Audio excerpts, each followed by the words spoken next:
Spouse, do you know that nobody walks into infidelity in marriage planned?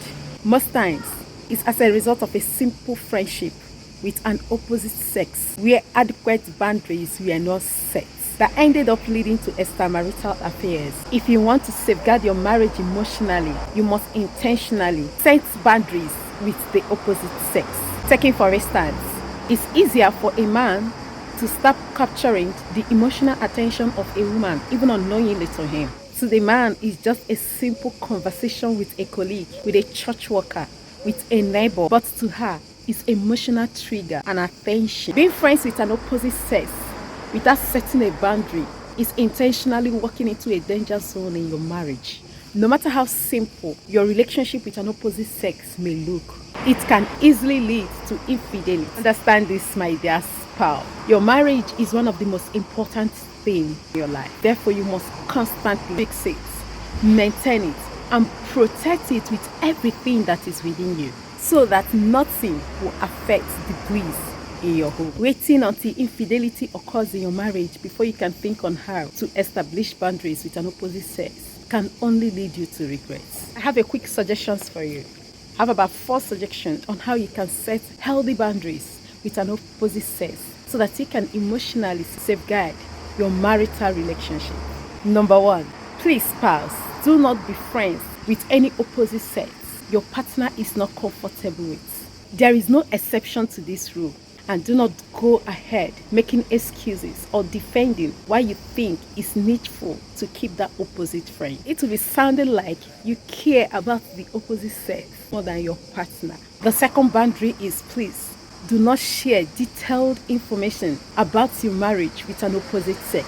It may become an opportunity for them to emotionally get connected with you. Every marriage has a hard time. There's different seasons in every marriages.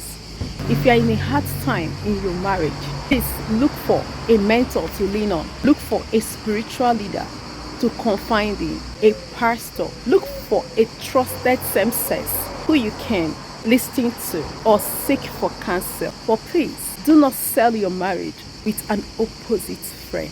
You may become emotionally vulnerable, and that may bring infidelity in your marriage, because you both can unconsciously become emotionally connected with each other. Remember, we are trying to close up every loophole that may trigger infidelity in your marriage. Thirdly, my dear spouse, do not become a shoulder for an opposite sex to lean on. Lend them your handkerchief and carefully walk away. Trust me, the best approach to avoiding infidelity is to flee. This is why the Bible said, and Joseph fled from Potiphar's wife. You don't stay to make excuses. See, emotions can't understand certain languages.